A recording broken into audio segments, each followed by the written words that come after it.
క్రైస్తవ్యంలో కులం లేదు కదా, కులం లేనప్పుడు మీకు షెడ్యూల్ కాస్ట్ స్టేటస్ ఎందుకు అంటారు. క్రైస్తవ్యంలో కులం లేదు నిజమే, కానీ మేము బ్రతుకుదా ఎక్కడ? మేము ఎక్కడ బ్రతుకుతున్నాం, ఎక్కడ జీవిస్తున్నాం? ఈ దేశంలోనే జీవిస్తున్నాం కదా, ఈ సమాజంలోనే జీవిస్తున్నాం కదా. ఈ సమాజంలో మేము క్రైస్తవులం అంటే వాళ్ళు మమ్మల్ని క్రైస్తవులుగా చూస్తున్నారా? అసలు క్రైస్తవం అనే కులం ఉందా? లేదు. భారతదేశంలో ఉన్నది కులం, నిచ్చెన మెట్ల వ్యవస్థ. కులం బట్టే నీకు గుర్తింపు ఉంటుంది, నీ కులమే నీ గుర్తింపు, అంతేగాని నీ మతం నీ గుర్తింపు కాదు.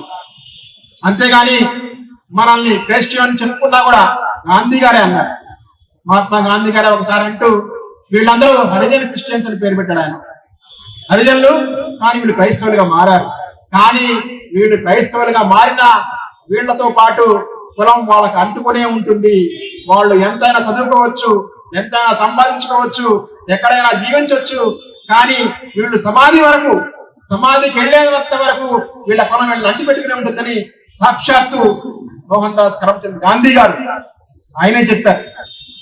అంబేద్కర్ గారు కూడా అన్నారు, చాలా మంది దళితులు క్రైస్తవంలోకి మారి వాళ్ళ కులం చెప్పుకోవడానికి ఇష్టం లేక క్రిస్టియన్స్ అని చెప్పుకుంటారు.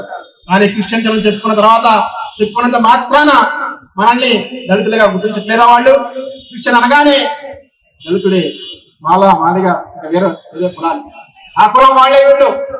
ఇంకా కొంతమంది ముందుకు పోయి క్రైస్తవ్యం అంటేనే మాదిగల మతం అని చెప్పేంత వరకు పోయారు వీళ్ళు.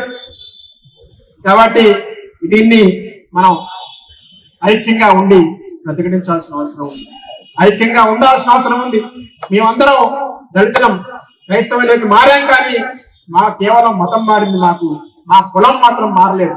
మా కులం షెడ్యూల్ కాస్ట్ లిస్ట్ లో ఉంది, అయినప్పటికీ కూడా కేవలం మతం అనే ఒక్క సాకు పెట్టుకొని మాకు రిజర్వేషన్ ఇవ్వడం లేదు. ఇది ఎంతవరకు అన్యాయం? ఇది అన్యాయం కాదా అని ప్రశ్నించాలి. మన హిందూ సమాజాన్ని కూడా మనం ప్రశ్నించాలి. ఇవాళ